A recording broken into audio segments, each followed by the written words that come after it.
Welcome back. This is deadline day and we are now into the final hour of the big show. We're all waiting to see which deals get done in the final throes of it all. But one man is dominating the day, the way he's dominated the past 6 weeks. Yes, Alexander Isak is on the verge of becoming a Liverpool player, and for a record British transfer fee at that. We'll get the latest as he completes his formalities. His move means Yoane Wissa is finally able to get his wish of leaving Brentford and join Newcastle, and the money merry-go-round means Eddie Howe has now spent the full Isak fee on 2 forwards in the space of just a couple of days. Yeah, the strikers are grabbing the headlines, aren't they? But in their blockbusting window, Liverpool are adding quality at the back as well. Marc Guehi, hour will tell us all.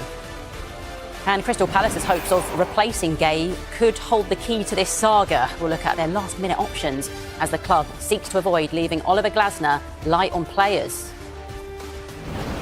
Well, Manchester City always seem to pull something out the bag, don't they? And the best goalkeeper in the world looks to be on his way to them. A big development on the deal for Gianluigi Donnarumma in the last few moments. That's on the way for you as well. And no window is complete without Chelsea doing plenty of business. A huge sale looks to be in the bag tonight. Nicolas Jackson, he's been through the mill, hasn't he, over this one? Can he get his on-off switch to Bayern Munich done? We are going to find out very soon indeed. Right, but we start with the story of the summer. Alexander Isak's move from Newcastle to Liverpool is edging ever closer. Isak has been pushing for it, hasn't he? And late last night, well, the clubs agreed a fee. So let's cross live now to Liverpool's training ground and join Vinny O'Connor. Vinny, how close are we to getting this deal wrapped up?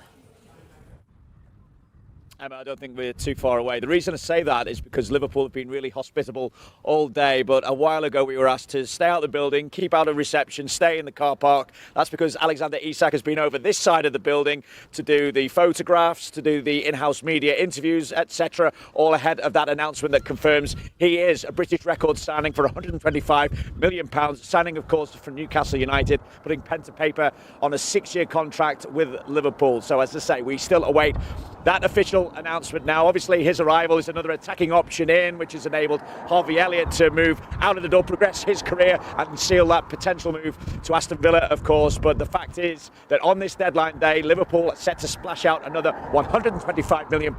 This time, it's going to be on Alexander Isak, and it will bring to an end the saga of the transfer window, really. Yeah, the soap opera of the transfer window. What about Marc Guehi then? It feels like this has maybe taken another twist and turn, Vinny. Yeah, it's an interesting one, this. What we know is that a £35 million deal has been agreed between Liverpool and Crystal Palace, to the extent where Marc Guehi has been given permission to told that Crystal Palace have told Marc Guehi to come back, to forget about that medical.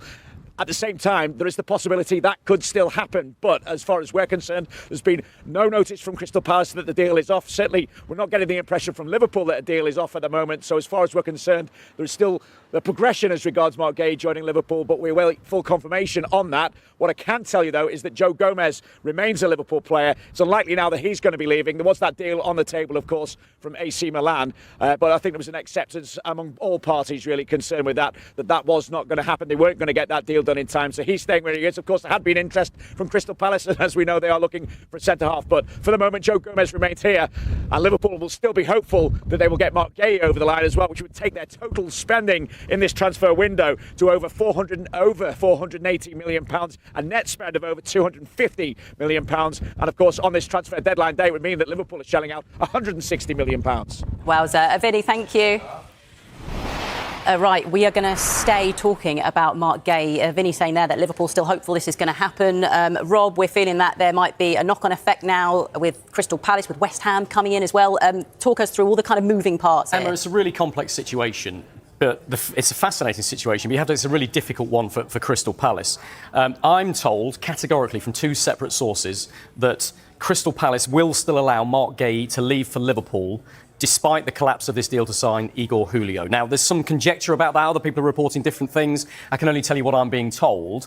And the reason I'm being told that is that it's been explained to me Crystal Palace's owners and the bosses will not allow Marc Guehi to leave for nothing next summer. It's pretty clear he doesn't want to sign a new contract. He's in the final year of his existing deal. There is a £35 million fee on the table, which Crystal Palace don't want to walk away from. Nevertheless, they have a real problem now in getting a replacement in. We've been told all window long that Crystal Palace would only allow Guehi to leave if they had a replacement in the door. That has now failed because Igor Julio is going to West Ham instead of Crystal Palace. He's left Crystal Palace's training ground having completed a medical, and he's now heading to West Ham to complete a medical and complete a loan deal there. Now, different people are saying it was Igor who pulled out of that because he didn't think he was going to get enough game time. Some have said to me that Palace pulled out of that deal with Igor because they didn't think he was fit enough, having missed so much football in the last 6 months or so. The wheres and wherefores of that will probably be unpicked or never known. But the fact of the matter is, Palace are struggling to find a replacement for Marc Guehi. They are looking at Pavlovic, the AC Milan centre-back. They've had a long-term interest in him, but can they get that over the line? Can they persuade AC Milan to let him go when they're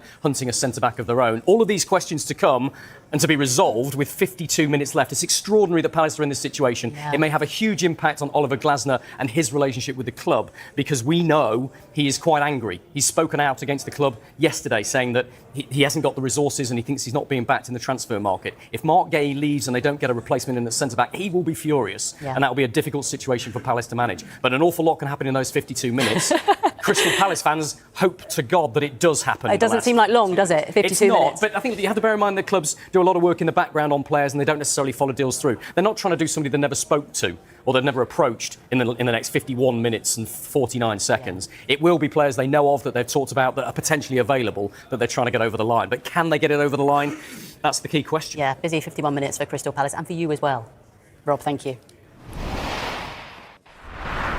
There was almost like a gasp from this table that this one is going up and down. Clinton, I've got to come to Marc Guehi. What is the best situation for Palace here? Because it is that situation of, do they get the fee for him or do they keep him? The best situation for the fans and the players would be to keep Marc Guehi, but you've got to understand it's a business. And it's the chairman's business. And at the end of the day, you can't expect a player of his quality to leave on a free transfer. You can't let him do it in the summer. I would have loved for Marc Guehi to stay, but 35 million, I think, and to go to Liverpool, who I do think fantastic football clubs, he's only going to progress his football career. But I don't know, unless Palace get a replacement, if they can afford to let Marc Guehi go. They can't, because they have a problem. They have a problem with not replacing him, and also they have a problem with Oliver Glasner, because we've all heard how much Oliver Glasner wanted to keep Marc Guehi. So if you lose your best centre-half in the back three, that's been fantastic, and you don't bring any defender in, Palace are in trouble at the back. And that's not being disrespectful to the other defenders there. He is a key person today. So I heard what everyone's saying, but I think at the moment, if they don't get a replacement, Marc Guehi could end up staying there. I don't know that for sure, but that's what my reckoning is. Go on, Chris. Go on. So if Guehi ends up going, do you fear for Glasner as well? Yeah, of course I feel fear for Glasner, because you saw it in his press conference. He said the club couldn't afford to lose him, but I understand what the chairman's saying.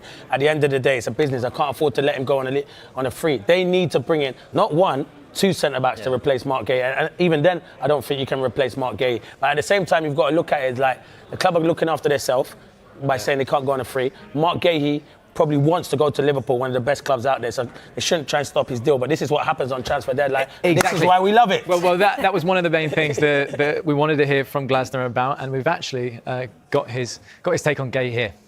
We have an agreement that we just selling Marc if we have the right replacement in. Yeah, and we wanted to have this replacement at the beginning of the season, of the pre-season, to be independent from this situation. This was the 9th of July. Today was 31st of August. There's no replacement in the building. So that it's clear one part of the agreement is not fulfilled. That means we can't sell Marc. You know what, bro? Everything he's saying is spot on. But you know what? And Dorsch just made a good point. I don't know how it's got this far down. Surely you know Marc Guehi is eventually going to go with it, and he's refused to sign contracts. They've thrown loads of contracts at him. He ain't going to sign. Then surely you bring a centre-half, like he said, in pre-season so he can work with him and buy into what Glasner's doing. Absolutely, but then it's more so if then he does go, if you do what's right for the club. And you do, but get the fee in. So, I mean, how linked together do you think it is Glasner's future with Marc Guehi's future? Well, it could be, and I think that's a worry for a lot of Crystal Palace fans because of the brilliant job that he's done there. And you can see he's very strong on it, isn't he? You know, I want Marc Guehi to stay unless I've got a very good replacement, and you can completely understand that. You know, I did the Crystal Palace game against Forest, and I looked at the bench, and it was quite a threadbare squad. You know, they need additions. They've got more football matches coming up, and I think to lose, obviously they've lost as a quality player. We all know what he can bring. you're losing not only what he does on the pitch, but it's that leadership quality, that real big character that he also provides off the pitch. So, yeah, I can completely understand where Glasner is here. So, of course, he'll be desperate to keep hold of him. But as Clinton says, it's a business and they'll be looking at the finances. Sue, thanks so much. Well, goalkeepers continue to be in the spotlight this transfer window, with both Manchester clubs looking to recruit a new number one. And arguably, well, the best goalkeeper in the world is on the market. Italy keeper Gianluigi Donnarumma is on his way out of PSG. We've got reporters at Manchester City and at Manchester United. We can go live, first of all, to Sani Radradula, who is at Manchester City's training ground. Sani, do we expect Donnarumma to be a Manchester City player this evening? Yeah, well, the deal is getting closer. We know that in principle a deal's been agreed, and also in principle now personal terms have also been agreed with Gianluigi Donnarumma. He's still only 26 years old, even though he's had 10 years now playing professionally, since 16 years old at AC Milan. Surplus requirements at PSG. We know he had an emotional farewell with the club president Nasser Al-Khelaifi earlier this week. So that deal is getting very close now. The thing that's holding it all up now is whether Ederson is okay with leaving City and agreeing a deal to Fenerbahce in Turkey. And the added complication there is the Turkish transfer window doesn't actually close till September the 11th. So although City have got Donnarumma all in place and lined up, they'll only do that deal once Ederson, that deal's done there, and not necessarily Fenerbahce have the same sort of time constraints as we have here with our 7 o'clock deadline. So that's one that might just keep rumbling on. Yeah, it might do. You mentioned Ederson then as a potential outgoing, but tell us about another couple who might be on their way out of the Etihad. Well, we know that Manuel Akanji, for starters, is having advanced talk City and Inter Milan on signing him. He's had 3 seasons, as part of the treble-winning team for Manchester City. Of late, hasn't been able to make it into the starting 11. Certainly against Brighton in that defeat, he wasn't involved there. He was on the bench as an unused sub. So it looks like Manuel Akanji will be leaving City for Inter Milan. And the other one, club captain İlkay Gündoğan, who's been an absolute legend here at City. First in his first 7 seasons before he went to Barcelona and came back last season, and was he had a pretty decent output numbers-wise. But he's 34 now. He's getting on a bit, and it looks like his time at City is coming to an end. He was also an unused sub, by the way, against Brighton, and Galatasaray is where we know talks are ongoing there. So 2 players leaving in Manuel Akanji and İlkay Gündoğan. Gianluigi Donnarumma is one that could be coming in. All depends on whether Ederson goes now as well from City. Yeah, intriguing times. Sani, thank you. Michael, it's a fascinating situation, this goalkeeper merry-go-round that we've got going. But let's presume Donnarumma does make his move to City. Is he that type of player that they need right now? Is he an upgrade on James Trafford? Is he an upgrade on Ederson? Depends what you want, and it depends which way Pep Guardiola wants to play. And we know he likes to play the ball out from the back. And I'm a huge fan of Donnarumma. I think they won the Champions League. You can talk about the front players at PSG, but he made saves all the way through the group stages to knockout stages to help them win the Champions League. He was that influential. Is he a top goalkeeper? Yes. Is he a Pep Guardiola goalkeeper playing out from the back? I mean, it's an interesting one. James Trafford has just come in, and I watched him last year at Burnley, and he puts a ball at risk, plays out. He's made a couple of mistakes already, no problem. He's still only a young keeper and playing for Manchester City. But does he walk straight into the Manchester City team? People at home might be saying, well, of course he does. This is Donnarumma. But is he a Pep Guardiola goalkeeper? We saw a few years ago when he first went in, arguably one of the best English goalkeepers in Joe Hart. He got rid of Joe Hart because that wasn't one of his strengths with his feet, and that is Donnarumma. All different managers want different ways of playing, and this is going to be the dilemma that Pep Guardiola has. Did he want to bring him in? Did he want to bring James Trafford in? I mean, they had one of the best with Ederson. He could spray it all over the place. He was such an incredible goalkeeper, but now you're going to have a £30+ million goalkeeper that they've brought in with James Trafford. Now it looks like the Donnarumma ones. Sure, James Trafford didn't believe that he was going to go and be number 2. If that's going to be the case, it's going to be interesting to see. Yeah, but he's probably looked at it as well and said, if I'm going to be number 2, I mean, Ederson's 32, I think he is now, so maybe on a couple of years then I can establish myself as number 1. If Donnarumma's to come in, he's the same age as, he's about 26. He's 26. So, Donnarumma's got loads of years lots of years ahead of him. So, I mean, it is an interesting one, and I think what you say, Michael's probably spot on. Is the club signing players now, and is Pep Guardiola get his say in it? Because there's no way Manchester City would go and drop whatever they're going to drop in Donnarumma and Trafford within 3-4 weeks. Yeah, guys, thanks so much. Right, let's stick with the goalkeeper chat. And Manchester United haven't gone for the two-time Golden Glove winner, Emi Martinez, but they are bringing in Senna Lammens. Let's head to Daniel Kahn, who's at United for us. Dan, is this Lammens deal close?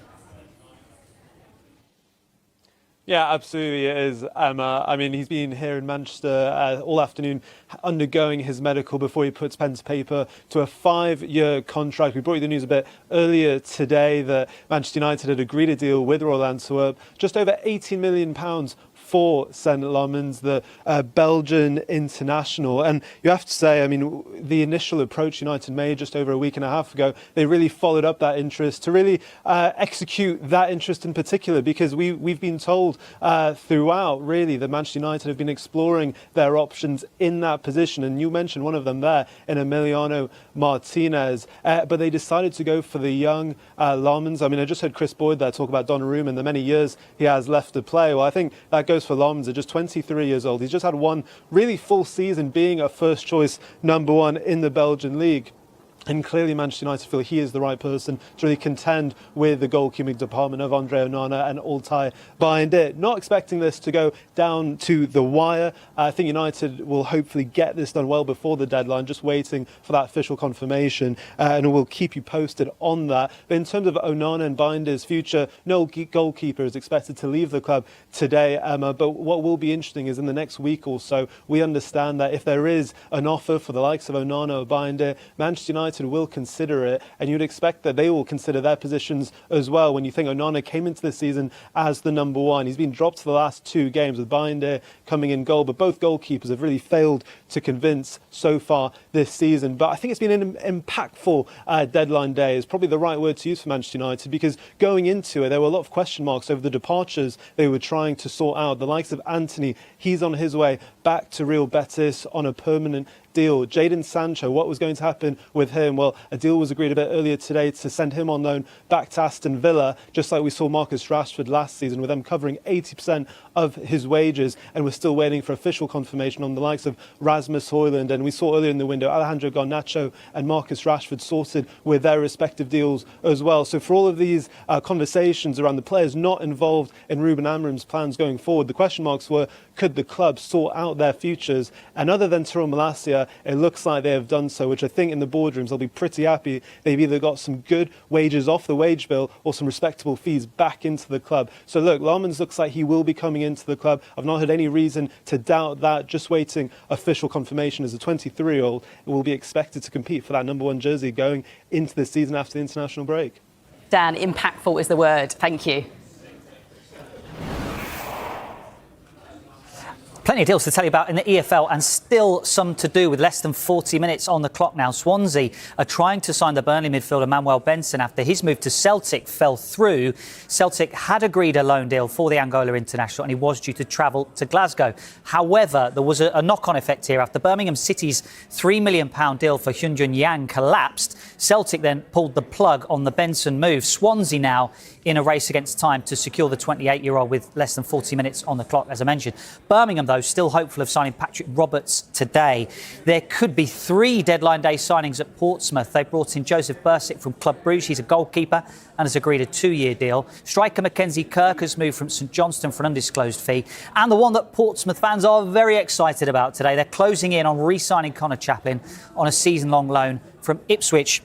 Done deal as well to tell you about at Sheffield United. They've had a poor start to the season, haven't they? But have added to their squad this deadline day with the signing of Chidozie Ogbeni from Ipswich on a season-long loan. He's their second signing of the day, actually, after Alex Matos moved from Chelsea on a permanent. And in League One, bottom of the table, Peterborough have made 3 loan signings. Forward Jimmy J Morgan has come in from Chelsea, and they've brought in 2 from Wrexham, Tom O'Connor and Jacob Mendy.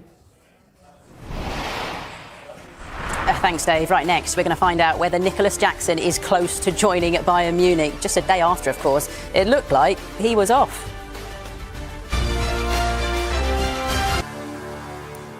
Now, Nicolas Jackson has finally got his move to Bayern Munich with a deal agreed for the Chelsea striker on loan. Our chief correspondent, Kaveh Solokul, is at Chelsea for us. Kaveh, this looks like a good deal for Chelsea. What more can you tell us?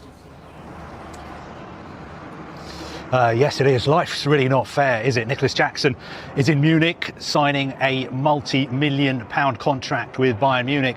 and I'm standing here in the rain on the roof of a pub in the Fulham Road. But look, enough about me. Let's talk about Nicolas Jackson. He has got his dream move, because there was a breakthrough in talks with Bayern Munich today. The deal was on, off. It's definitely back on. And the reason it's back on is because Bayern Munich have agreed for it to be a loan plus an obligation instead of a loan plus an option. The obligation is dependent on how many appearances he makes for Bayern Munich. But Munich have agreed to pay a £14 million loan fee plus a £56 million option. So in total, the deal could be worth around £70 million for Chelsea.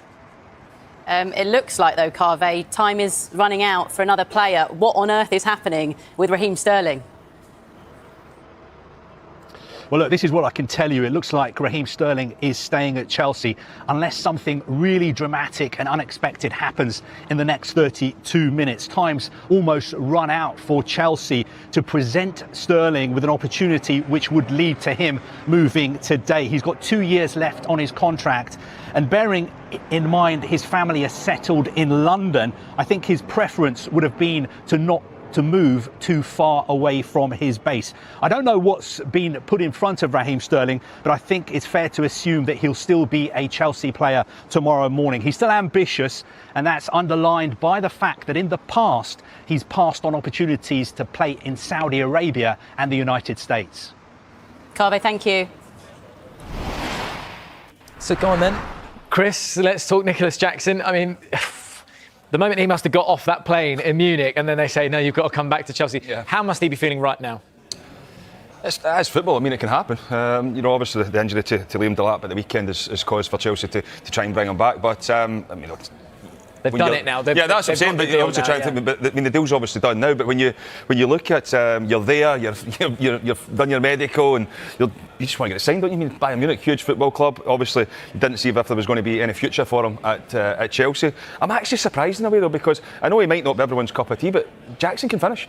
Nicolas, he gets himself into positions, and once again, I'll say it. There's not a lot of number 9s going about that can score goals, and you just never know. And when you're going to need them, obviously Chelsea with Champions League football as well, so it's going to be a long season. They will fancy themselves to challenge for the Premier League as well. So I'm a little bit surprised about that one. Yeah. Paul Merson was saying the exact same thing. Sue was surprised that more Premier League clubs didn't come in for Nicolas Jackson. Do you echo that? Yeah, I think it's just a consistency thing with him, isn't it? We've saw him, and he'll score some really good goals, and then he'll obviously miss those chances, and it was just wanted to see that on a regular basis. He obviously had dropped down the pecking order with Chelsea, bringing in João Pedro and Liam Delap, and then obviously with Delap getting that injury, it was then a case of, okay, we might need Jackson as another option. And we always said, he got himself into really good positions, used to stretch the play, which left sort of space for Cole Palmer. So you can see his attributes, but it was just about getting those consistent goals, I suppose. But yeah, I'm surprised that maybe another Premier League team didn't go in, and Mercer's watched a lot of him, and he rates him quite highly. Yeah, Clinton, so much has been said about Todd Bowley's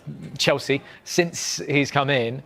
Are you impressed with their business this summer? Yeah, it's been good. I think you get Garnacho, you get Delap, but Dorse mentioned it earlier. João Pedro, I think, is a hell of a signing. He's hit the ground running there. So they've signed ever so well. I'm surprised, though, they haven't brought a centre-half in.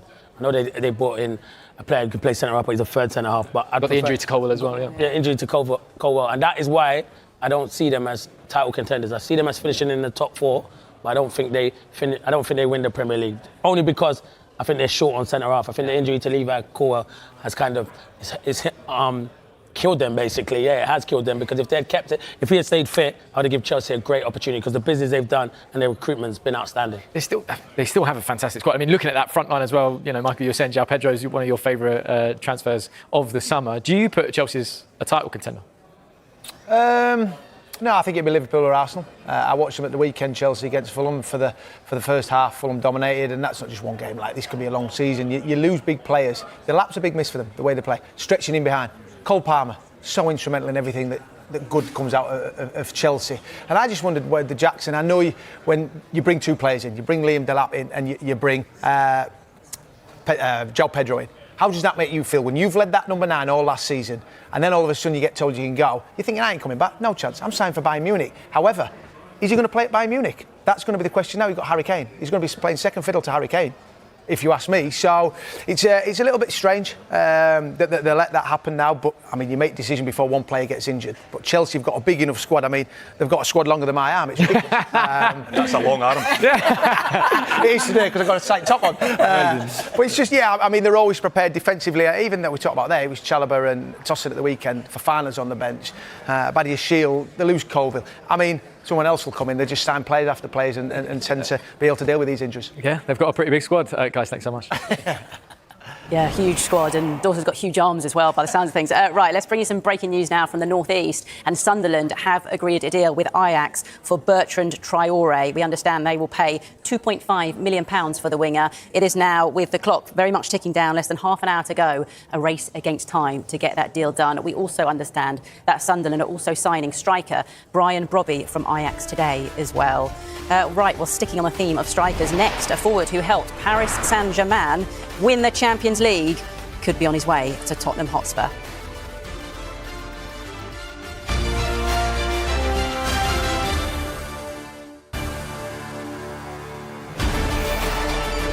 Right, some breaking news coming out of Manchester United in the last few moments, and the club have confirmed that Rasmus Højlund has completed his loan move to Napoli for the rest of this season. The club have wished him the best of luck and confirmed it on X, saying that the forward will play his football in Serie A for the rest of the season. We understand that loan deal also has a conditional obligation worth £43 million, but confirmation then that Rasmus Højlund will play his football at Napoli for the rest of this season. Right, let's talk about Aston Villa now then, who could be some big late movers. Rob Jones is there for us, can tell us a little bit more about their deadline day.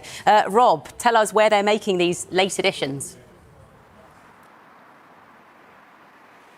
Evening, Emmy. 1 down, 2 to go for Aston Villa, and the 2 to come are both in attack. 2 players with Premier League experience. It's an area of the pitch that Villa have looked desperately short in the opening weeks of this new season. 3 games, no goals, and just 1 point to show for their efforts so far, with Unai Emery in recent days becoming increasingly frustrated that they've not been able to add sufficient quality to their first team squad. But salvation might be just around the corner for Aston Villa in the form of Jadon Sancho and Harvey Elliott. Harvey Elliott feels a significant one for Villa, alone with an obligation to buy next summer for £35 million. It didn't have as much playing time as he would have hoped for Liverpool, his boyhood club, in their championship season last year, but did score some vital goals and make some big contributions along the way. So he travelled down from the northwest a little bit earlier on this afternoon to complete his medical, just behind Jadon Sancho in the process. I would suspect that an announcement on Sancho isn't too far away. A season-long loan where Villa have paid a fee along with 80% of his wages, with further bonuses that could top up those 80% a little bit more. Sancho spent last season on loan with Chelsea, 3 goals and 4 assists in 31 Premier League appearances before Chelsea paid a fee to send him back to Manchester United, and he has been training away from the first team squad throughout the course of the summer. Another player with Manchester United links that has already been confirmed by Aston Villa at 1 o'clock this afternoon is the defender Victor Lindelof, with nearly 200 Premier League appearances to his name. He arrives to add depth in central defence alongside Ezri Konsa, Pau Torres and Tyrone Mings for Villa, who had Axel Disasi on loan from Chelsea in the second half of last season, but he has since gone back. So 3 deadline day arrivals, and Villa have had to be clever with how they've done it because of the threat of PSR, and also UEFA. They were fined by UEFA for failing to comply with their rules a little bit earlier on this summer, with the condition of avoiding a further fine if they make a profit on player sales this summer. So Villa knew that even though they brought in nearly £40 million of pure profit on Jacob Ramsey, who they sold to Newcastle, they wouldn't be able to use all of those funds to reinvest back into their squad. So 3 players with Premier League experience to help Unai Emery. It's probably not quite everything that he wanted over the course of what has been a difficult window, a frustrating window at times for Villa, but 3 players in on deadline day nonetheless. Great stuff. Thank you, Rob. Right, from the West Midlands to the East Midlands, Nottingham Forest had a quiet start to the window, but they have had a late flurry of activity. Anton Tolui is at the City Ground for us. Anton, what's been happening today? that late flurry continues right up until the deadline, because Nottingham Forest are potentially signing 4 players on deadline day. Let's start with the most exciting, shall we? That is Dylan Bakwa, the Strasbourg winger who was electrifying at times in Ligue 1 last season. A £35 million deal has been agreed with his club. He's passed his medical. A deal is expected to be confirmed before or around the deadline. Now, Nottingham Forest are also signing not one, but 2 left-backs potentially as well. One of them we've seen here in the East Midlands today. That is Cuibano, the Brazilian coming in from Botafogo. He's passed his medical. He was at the club's training ground a little bit earlier meeting club officials. That deal looks close to completion as well. And Nottingham Forest have been in discussions with Atletico Madrid about a late move for experienced defender Javi Galán as well, another left-sided defender potentially coming in as well. Forest have also confirmed the signing of youth forward Donald McNeely. He's gone out on loan already to Wickham, though, signing from Chelsea. So that's 4 players in. You said it was a quiet start to the window, Emma. It was 10 players Nottingham Forest signed before today. 2 goalkeepers, 2 defenders, 1 midfielder and 5 forwards. Add to that another 2 forwards and another 2 defenders. It's never quiet here at Nottingham Forest. And it's going to be interesting, isn't it? Does that mean Nuno Espirito Santo, who talked about the balance of his squad, is he now happy going into the international break? Remember, his talks with owner Evangelos Marinakis are expected to take place after the deadline. Ooh, interesting. Anton, thank you. Michael, Forest looking to add more players. I mean, realistically, they've brought in some real talent, but what have you made of their business this summer? It's fitting everyone into the team now. You see Douglas Luiz is coming on loan, James McAtee, Amari Hutchinson. They brought Arnold Calamunde in. So, I mean, you look at the squad yesterday, the amount of players that weren't involved is remarkable. Another 2 or 3 players today. 2 keepers coming, Victor today, Angus Gunn. I mean, there's one thing there. I talk about Chelsea having a big squad. Nottingham Forest do as well. Marinakis spends his money, and Nuno came out a couple of weeks ago before the Brentford game saying he needed his squad. He hadn't had it in pre-season. I mean, they spend a lot of money, and that owner expects winning mentality. They've got European football this year for the first time in a long, long time. So the owner's certainly put his money where his mouth is and is making them competitive. Absolutely. Right, just over 15 minutes to go. We'll bring you the very latest on Alexander Isak in one of the great transfer windows. We have had striker stories, high-profile hijackings and plenty of Willie won't he's. But the shutters are coming down very shortly on this. 7 o'clock arrives, yes, the window is closed, but there might be a lot of deals that haven't been announced yet or a lot of deals that are still in process. And that's where the deal sheet comes in. So basically, clubs, if they have negotiated a deal and they have the signatures of both clubs and the player and all the contractual details are there, but they still need time for the rest of the documentation, they can fill in a deal sheet. That deal sheet has to be filled in between 5 o'clock and 7. It cannot be filled in before, it cannot be filled in after the deadline. But what that allows them, that gives them a bit of grace. So if they have filled in that deal sheet between 5 o'clock and 7, it gives them a further 2 hours to try and get that deal over the line. So basically, once the window is closed and we are 11 minutes away from what feels like the longest transfer window in history closing, yes, we still got a bit of extra time. And it could be another couple of hours. And within that time, we'll find out which deals have gone to deal sheets and which deals have yet to be announced. Yeah. Talking of deals being announced, Manchester United, who are offloading a lot of players today, aren't they? Told you not too long ago about Rasmus Højlund. In the last few seconds, they have confirmed that Antony has signed for Real Betis. He of course, was on loan there, but this time on a permanent deal for nearly £22 million. So another player that Manchester United have offloaded in this window. Dharmesh talking there about, deals edging closer, deals that are hoping to be done across not just the next kind of 10 minutes, but the next couple of hours. Well, one that isn't done just yet is Alexander Isak, and his move from Newcastle to Liverpool is, of course, edging ever closer. The clubs agreed a fee last night, but let's cross live to Liverpool's training ground and join Vinny O'Connor. Vinny, where are we at? It is effectively done. I'm not sure we're going to need a deal sheet for Alexander Isak. I've been assured absolutely no hitches with this deal, which will see Alexander Isak joining Liverpool in a £125 million British record deal. Of course, that £125 flat fee that Liverpool will be paying Newcastle United, and Alexander Isak signing a 6-year contract with Liverpool. What has been going on in the last few hours is that Alexander Isak has been doing the usual in-house media, the photos, the interviews ahead of that announcement. Now, I'm not sure, I don't think it is going to happen, the announcement before 7 o'clock. What we're expecting is in the next hour or two, Liverpool to release official confirmation. So as I say, not sure that we'll need a deal sheet to get this one over the line. Alexander Isak effectively a Liverpool player, all bar the official announcement from the club. OK, one that might be a little bit more up in the air then. What about Marc Guehi? Where are we in terms of his move from Crystal Palace? Well, again, with that, Emma, this is one which, even if they get a deal sheet in, I'm not sure whether they've got enough time to get this over the line. It's going to be a real tight one. Marc Guehi's proposed move from Crystal Palace. There is a £35 million fee agreed. Marc Guehi has been given permission to undergo a medical with Liverpool, but of course, part of the caveat to getting this deal done was Crystal Palace getting in adequate reinforcements, adequate replacements. Now, they've not been able to do that. We have heard from a number of sources that that's not going to see Crystal Palace pull the plug on this deal. At the same time, Liverpool won't believe that until they've got Marc Guehi over the line, and he's a Liverpool player. A little bit of hope for Crystal Palace fans, I think. Vinny, thank you. Right, let's tell you about Yoane Wissa then and his move to Newcastle from Brentford. That also is edging ever closer as well. Right, Keith Downey is at Newcastle for us. Keith, talk to us. How close are we with this one? Yeah, hi Emma. Well, we're almost over the line with this one, but as you guys were just chatting there in the studio, we're almost at the deadline. Look, it's the sort of situation where Newcastle could announce it later on tonight or even tomorrow morning, because as you know, with these sorts of deals, it's not just the medical and the final paperwork. The club media team want to do their photographs and interviews and stuff as well, so that kind of almost holds things back in terms of an announcement anyway. What I can tell you is that he has completed and passed his medical, so everything in order as far as that is concerned, and we're just waiting really on the final pieces. We were expecting him here at the stadium here at St James's Park at some point this evening, probably just to be shown around the place. Of course, he's been here before. He scored here last season, and he's going to be met with this, Emma. I'm just going to get Simon, my cameraman, just to spool the lens round here. A couple of Newcastle fans, you might just see in the distance, if you can do a bit of a zoom in here. A couple of Newcastle fans have just turned up in the last 15 minutes and put that signage up there. And Yoane Wissa, when he does turn up at the stadium in the next couple of hours, will pretty much be driven right past that. And the fans, the Newcastle fans, making their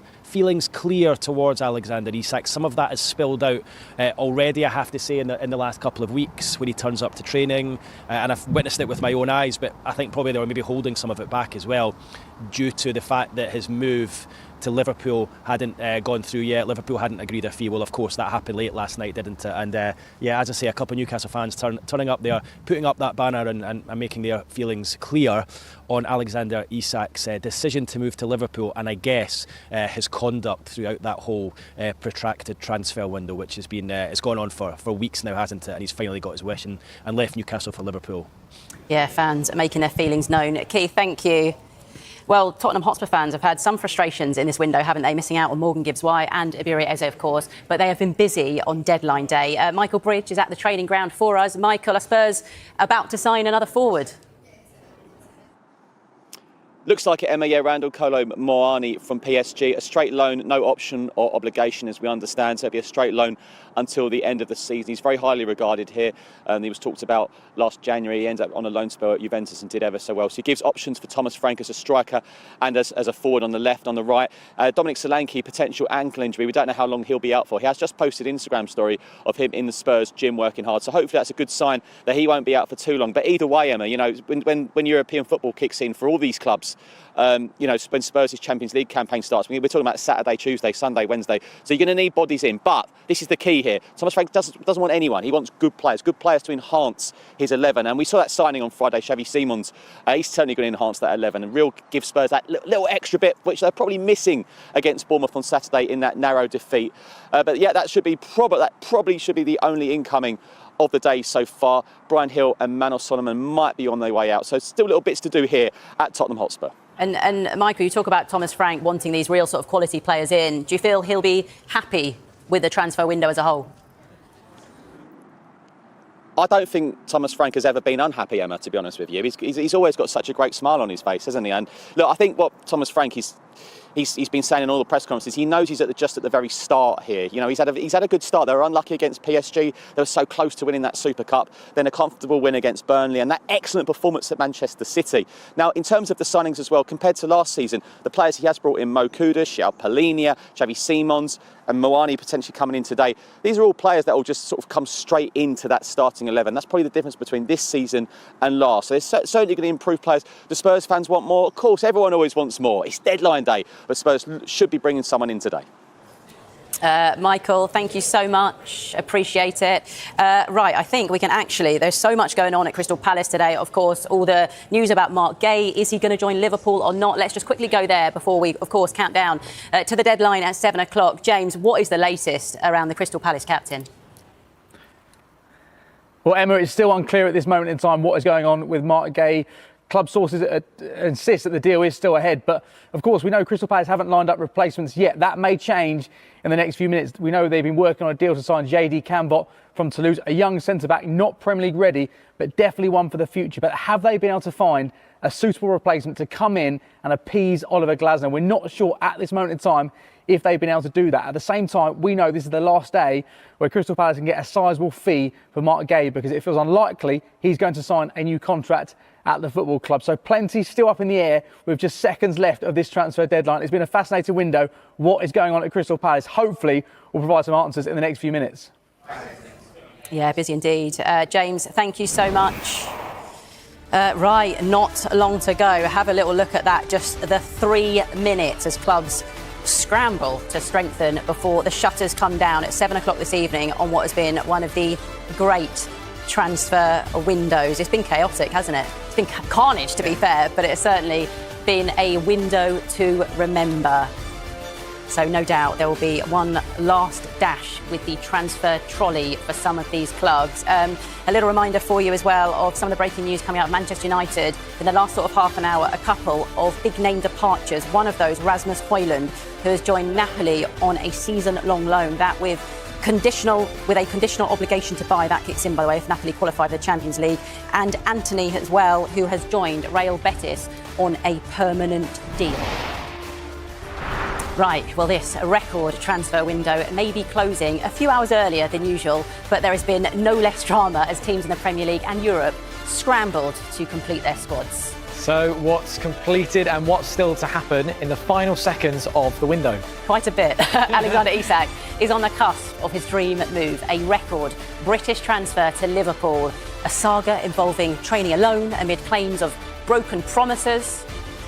After training alone amid claims of broken promises, as you say, don't worry, our autocue is working. Yoane Wissa is set to replace Isak at Newcastle. Liverpool making that man there, Marc Guehi, their main target. Yeah, Nicolas Jackson's move to Bayern Munich was on, then it was off, then it was on again, and that's nearly done. Yeah, and Gianluigi Donnarumma is on the verge of joining Manchester City as well, while neighbours United hope they haven't dropped the ball by signing Senna Lammens. What about those hoping to end their theatre of dreams nightmares on deadline day? Jadon Sancho has agreed to join Aston Villa, Rasmus Højlund has gone to Napoli, and Antony is back to Betis.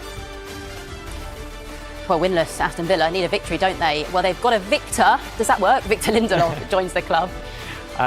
It's Moani for Spurs. PSG striker Randall Kolo Moani has passed a medical. And the party continues for Jamie Vardy. Of course it does. In Italy, he is set to join Serie A side Cremonese. But for the clubs in the Premier League, the deadline day party is over as this record-breaking window is now closed. Yes, stay with us here on Sky Sports News on deadline day as we round up what has been the most incredible window. We'll bring you confirmation of all those major deals as they happen.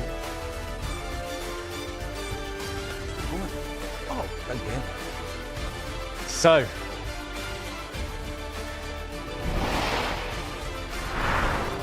Clinton, a record-breaking window. What have you made of its entirety? This has been one of the best windows ever, if not the best window. I've thoroughly enjoyed it. It's been amazing working with special people, with my special Soccer Saturday people, and you, and Emma. It's been brilliant. But now, all jokes aside, the transfers have been unbelievable. This is going to be the best window ever. I think one of the most talked about things of this window is player power. Right, we've seen it with Wissa, we've seen it with Isak. Chris, is this a view of what's still to come? It's a worry though, because you've obviously signed a contract and, clubs will think that they've got players tied up, but the reality is if you're going to go more or less say you're not going to play and behave the way that some of them have this transfer window, it would be worrying for football, because the reality is, you look at Isak and he's a prime example. Newcastle fans are obviously, they're unhappy with him, but they're signing someone who's done exactly what Isak's done to them. So it is a worry now. I would say it would be a worry going forward for football that players can more or less just do what they want. Yeah. So I think there might be something that has to be put in there, because at the end of the day, if they're paying your wages, you've got to turn up for your work. Yeah. You've got to do it properly. And as I said earlier on, I always feel as if when you leave a football club, you should be able to go back through the front doors of the stadium or the training ground in years to come, and neither of those two will be able to do that in the future. Yeah, and from a club perspective, Sue, do you think, Liverpool, they've kind of played this game almost, they've looked at it throughout the whole window, they've gone out there, they signed Ekitike to begin with, everyone thought that was because Isak didn't want to come to them. They've kept on that case. Yeah. Has their strategy paid off? Because also you look at the Marc Guehi case, they've kind of gone a similar route, and will that happen? Yeah, I think when you look at Liverpool, you look that they obviously lost a lot of goals, they lost a lot of quality with the players that went out. They've brought in some real quality, some real sort of strength and depth. And when you look in those attacking areas, I looked at them last season, they had sort of 5 or 6 players to fit into that sort of front three, if you like. And Salah was nailed on. And then the other two, it was a case of rotating. You now add Isak to that line, up that front line, and you just think, wow. It's a good problem to have. It's a great problem to have. And, obviously they want to go deep into competition, so they want to be able to rotate. And, yeah, I think the only other one, obviously, was the centre-half. I think with Kwanzaa going out, you felt that they needed to just maybe bring in another one, and Marc Guehi obviously would have added that real quality. So if that still does go over the line, Clinton's saying absolutely not, then you would just say, what a perfect window for them. Yeah, adamant's still not happening. I've got to do it. I've got to ask straight down the line, who's had the best window? Ooh. As it is right now. Okay, so as it is right now. Obviously, it's still deals that are getting done. Without Guehi and Isak. I was going to say, right? Well, look, Isak's done. Isak's done. Without Guehi. So go on, Michael. I have to say you. Liverpool. Yeah. I think Ekitike, Isak's going to happen. Kirk's coming in. Vert's coming in. Frimpong had to replace Trent, but you got Szoboszlai, who played there over the last couple of games, who's been magnificent. So I think you have to say Liverpool. Don't get me wrong, they've spent an awful lot of money. So you expect quality when you bring it in, but you bring in top players in.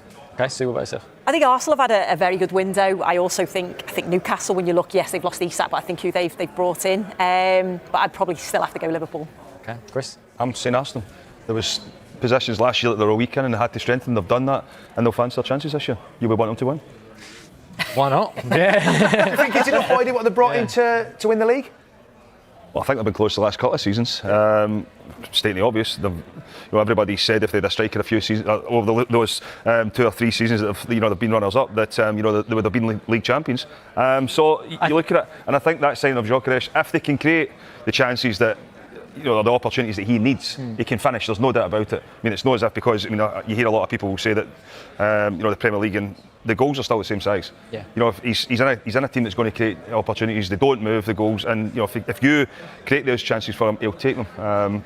It might take him a little bit of time to get settled, but he will score goals. I'd say Liverpool and Arsenal, but I'd probably just sway towards Liverpool. Arsenal have had a good window. It makes it even better, the signing of Eze. Eze is the truth. He is I like that word. He's the real deal. And Boyd's right, he will score goals because Eze will create for him. He's got players like Saka, Odegaard, if he can get back to his best, how he was a few seasons ago, and Eze, they'll create chances. So that's why I say Arsenal are definitely in that title mix. But if Liverpool get Isak and Marc Guehi, that's the best window. You just said Guehi is no going. Yeah, if you never know. I'm hoping. Well, that was my second question was going to be. I'll let you do it. Who's to be concerned? Who as a club right now are going? Should we have done more? Fulham. But Fulham look like they've brought in some players. I mean, today they brought in some decent players. But I think for Fulham as well, they had a good enough squad last year. They've not really lost it, either. But looking at it, I would be worried if Brentford. I mean, I know they've brought players in, but the goals have lost. It's very difficult to replace them. You're then looking at Wolves as well, can fear for them. I think it was vital for them to hold on to Strand Larsen. Yeah. But when you look at Leeds, have obviously spent a fortune. The 3 teams coming up have spent a fortune. But I think Sunderland, good result at the weekend again. Yeah. Home form's going to be key for them. So you look at the teams that they've given themselves an opportunity. But I do think. The 2 teams that I've mentioned they're a lot weaker. That will give the promoted teams an opportunity to stay in the league this year. Whereas in years going by, you never thought that was going to be the case. So, it will be tight down there. And Palace will be all right. I was just about to say about Palace. You're worried, you're worried about Eze and losing Marc Guehi. Marc Guehi, we don't know what's going to happen, but they'll be all right because they've got a top manager and they've lost players before. Yeah. Everyone said Palace would struggle when we lost Elise. Oh, we know. Yeah, because I am weak. Spurs fan. I'm a legend at that club. There's pictures of me. But on that note, Palace will be all right. Okay, all right. Thanks so much. He's teamed me up nicely. Yeah, always good to hear from Crystal Palace legend Clinton Morrison, isn't it? Right, James Savundra is at Crystal Palace for us. This is where things get serious because we are, of course, awaiting news on Marc Guehi's future. We understand you've got some breaking news for us. James, what is it? Hi there, Emma. Clinton Morrison is a Crystal Palace legend. Will JD Cambo follow in his footsteps and become a Crystal Palace legend? Well, he's just signed for the club in the last few minutes. He'll sign a 4-year contract. He signed from Toulouse, a deal worth around £20 million. Just 19 years of age, we've been reporting over the last few days. He's not seen as the Marc Guehi replacement. This deal independent of Marc Guehi's future because he is one for the future at Crystal Palace. He'll wear the number 23 shirt. He becomes Crystal Palace's 4th summer signing, and Steve Parish has spoken about the signing of JD Cambo in the last few minutes, a France under-20 international. He said JD is an exciting talent whose progress has been on our radar for some time. We're pleased to welcome him to South London. His arrival bolsters a squad already brimming with talent and potential. And I look forward to seeing his impact both this season and in the future in red and blue. And some quotes from Cambo as well. He said, "It's very exciting. Crystal Palace are a really good club with a good sporting project. It's a big step because it's the best championship in the world. So I'm excited to start." So confirmation in the last few minutes that Crystal Palace have signed JD Cambo from Toulouse in a 4-year deal. James, thank you. Cambo, very much one for the future then, but will Marc get closed? And what of Alexander Isak's record move to Liverpool? Will it be confirmed in the coming minutes?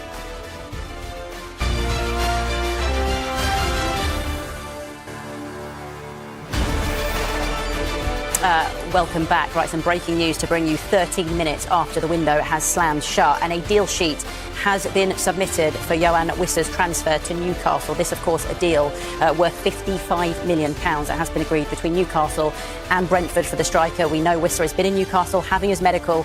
Keith Downey has been bringing us updates of that throughout the day, but the deal sheet has now been submitted, so we are expecting an announcement of that signing as and when this evening. Also worth bringing you some news as well. Miguel Delaney from The Independent, who is actually a guest on our Back Pages Tonight special. Later on tonight, that's an hour special. He'll be here in the studio at 10 o'clock. He is reporting that a deal sheet has been submitted for Marc Guehi. So we are, of course, awaiting any further confirmation of that. When we have it here on Sky Sports News, we will bring it right to you. Another deal we are awaiting confirmation of is Nicolas Jackson's move to Bayern Munich. Well, our chief correspondent, Kaveh Solokul, has a little more on this. He's live at Chelsea for us. Kaveh, is there any update on this move? Yeah, the move is now done. All the paperwork has been signed. Nicolas Jackson has joined Bayern Munich on loan from Chelsea. Now, this is a loan with an obligation, but the obligation is dependent on how many appearances he makes for Bayern Munich. Bayern Munich, incredibly, paying Chelsea around £14 million just as a loan fee, and also the obligation is about £56 million. So in total, Chelsea could make around £70 million from Nicolas Jackson moving to Germany. Another line to bring you from Chelsea here is that Ben Chilwell is moving to Chelsea's sister club Strasbourg in France on a permanent 2-year deal. Chilwell moved to Chelsea, I think, around 5 years ago from Leicester City in a £45 million deal. Last season, he was on loan at Crystal Palace.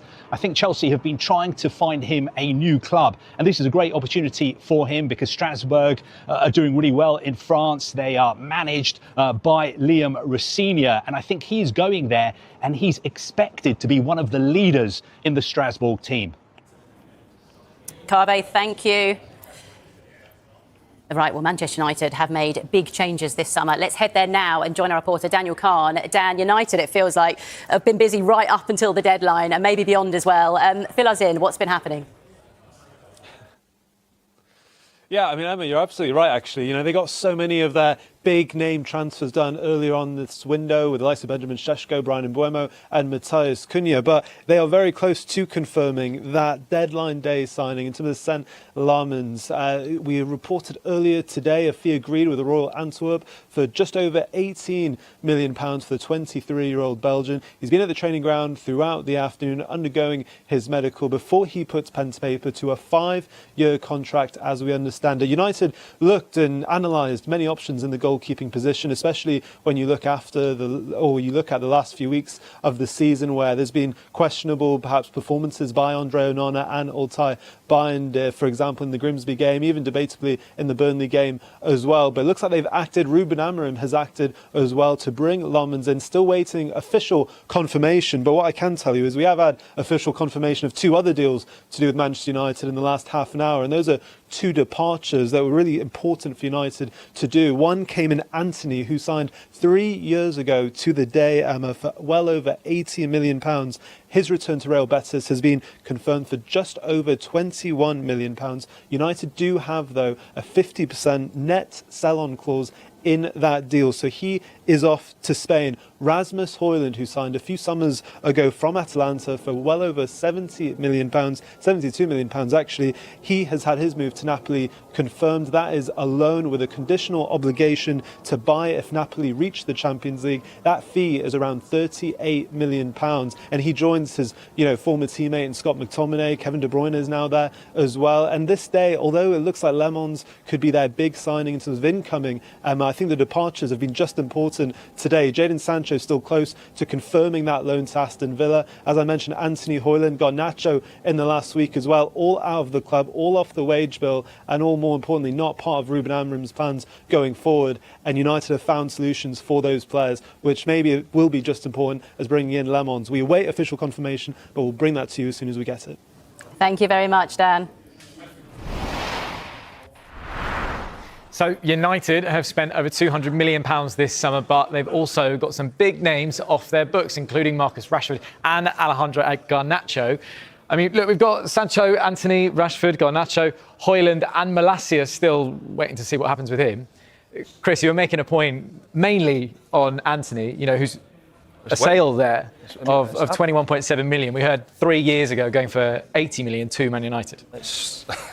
I mean, Manchester United's recruitment, Højlund as well, they brought him in for an absolute fortune. Now he's away on loan.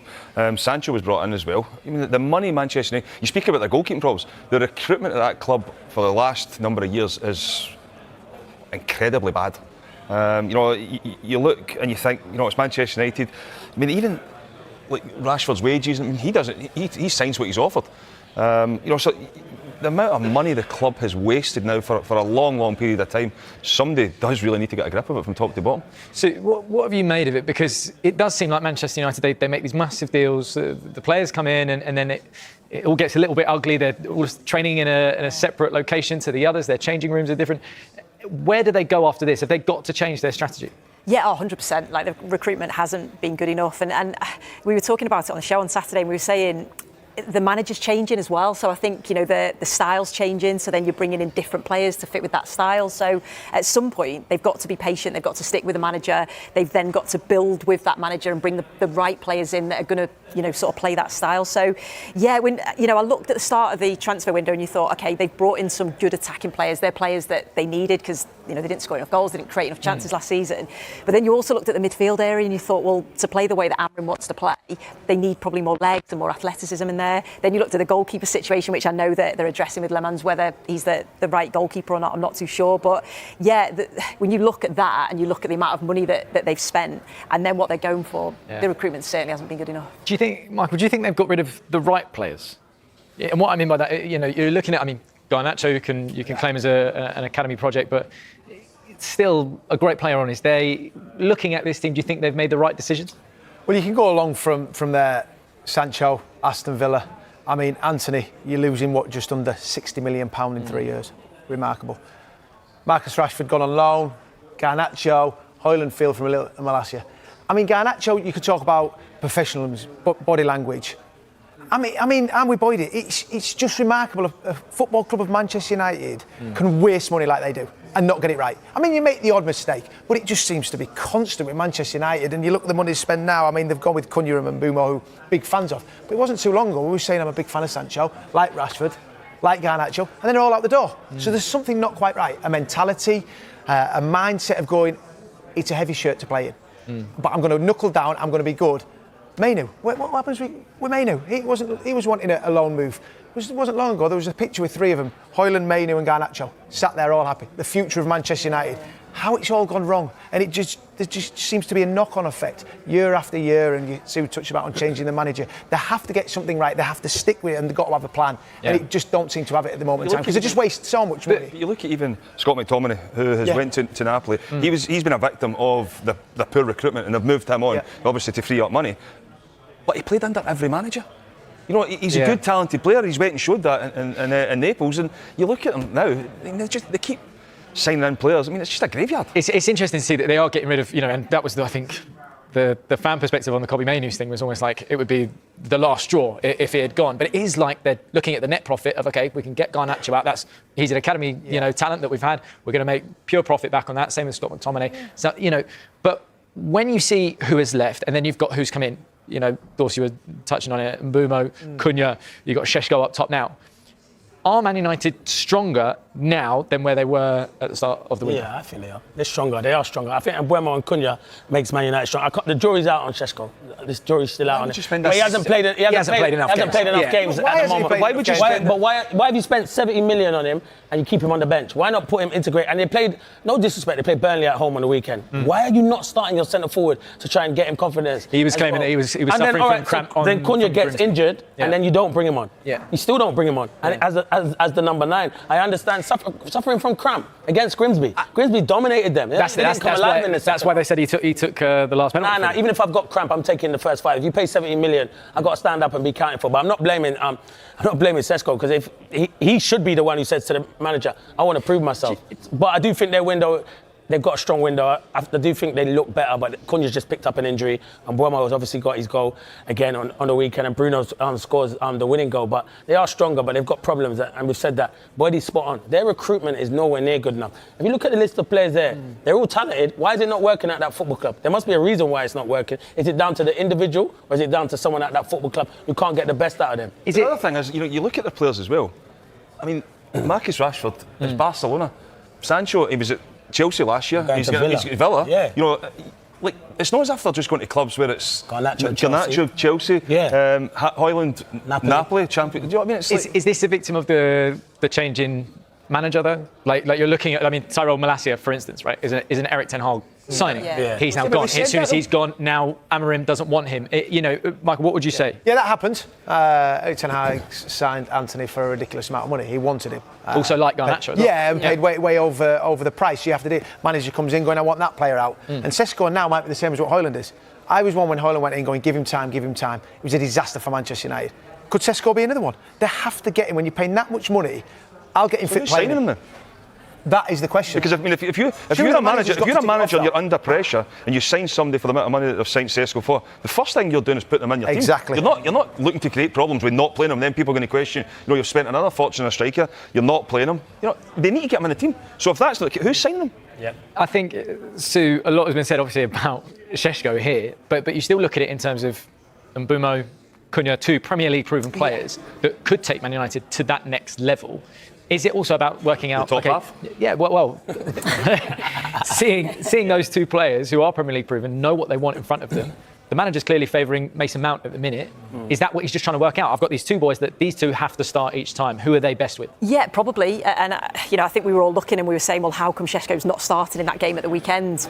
Is it because he doesn't quite feel that he's quite ready yet? He's quite fit enough yet? It was an opportunity to sort of put him in there. But yeah, it is about trying to find who fits in with the system that obviously Amorim wants to play. Yes, bringing in Cunha and Mbeumo, you know that they are Premier League proven. You know that they can score goals and they can assist in the Premier League. Šeško may take a little bit more time to adapt. So yeah, there's so many different things, isn't there, around this Manchester United, and you just hope that from the top to the bottom it all sort of starts to align. You have to play Šeško. As Boydie said, you paid all that money. Cunha has been playing through the middle as a 9. Cunha's best position is on that left hand side as a number 10, playing in them little pockets where him and Mbeumo cause problems, which he did at Wolves and Mbeumo did at Brentford. Šeško, if I'm the centre forward and Boydie will tell you and you're bringing me in for 70 million and you're leaving me on the bench, I'm starting to think, did you want to sign me or did someone else at the club want to sign me? Because I'm thinking I should go straight in. I understand why he's playing Mason Mount. When Mason Mount's fit, Mason Mount is a top player. So you want to try and build his confidence up. But can he not play? And I see him do it at Fulham the other day, where he played him with Bruno Fernandes. They were obviously chasing. No, they weren't. They were chasing that game there. And they did bring him with Bruno Fernandes to sit in there. And he can play in them positions. You do find a place in the team for Mason Mount because I think he's a good player, but not at the expense of Šeško. Well, there you go. And United have done their business, but still some big questions. Yes, questions still remain. Deal, more to come. Here on Sky Sports News Plus, will Alexander Isak's British record move also be confirmed? We will continue to bring you the very latest on that, and we also await news of one of Isak's replacements at Newcastle, Yoane Wissa, and that move from West London and Brentford.